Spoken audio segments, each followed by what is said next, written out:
Hello guys, cooking challenge muna tayo guys.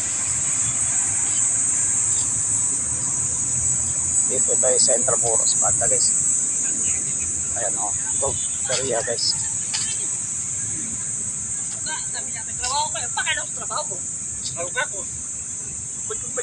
Medyo maaga pa guys, so cooking muna tayo. Cooking challenge dito guys. So, ayan. Ayan o. Bantayog ni Padre si Burgos. Yan guys. Mag-ensayo muna ako guys kasi almost 1 month na akong hindi nakakapag-jogging yata guys. So practice muna ako para maintain lang sa katawan. Hirap pagka hihinto ka. Yung ginagawa ko ngayon guys, lakad-lakad muna kasi hindi ako nakapag-jogging ng maayos. Sabay pagwapo guys. So dito dahil mga nag-stop pa ito guys.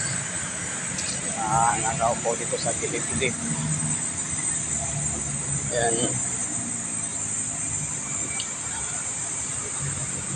Maganda din itong practicean guys dito sa gilid ng Intramuros. Papuntang Roas Boulevard to guys.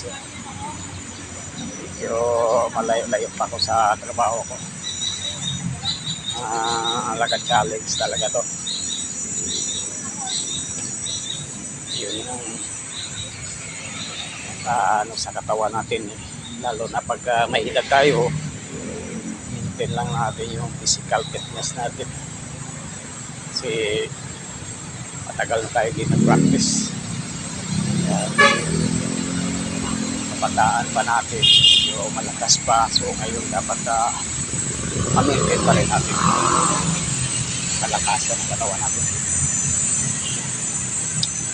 lalo na pag may edad na yung mga buto-buto natin so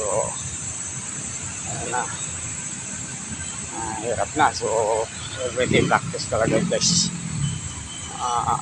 Ang masabi ko lang sa mga may edad dyan, kunting exercise lang, 30 minutes okay na kayo. So shout out doon sa mga followers ko, Luzon, Visayas, Mindanao, lalo na sa Dumaguete City, Metro Oriental, Metro Dumaguete na guys. Yan. Shout out sa lahat yan. Dumaguete, ngayong hapon 12:35 na guys. Mainit talaga. Okay yan. Kapag practice tayo ng maayos guys. Okay guys, thank you. Happy Father's Day sa lahat ng mga tatay. God bless all. Thanks.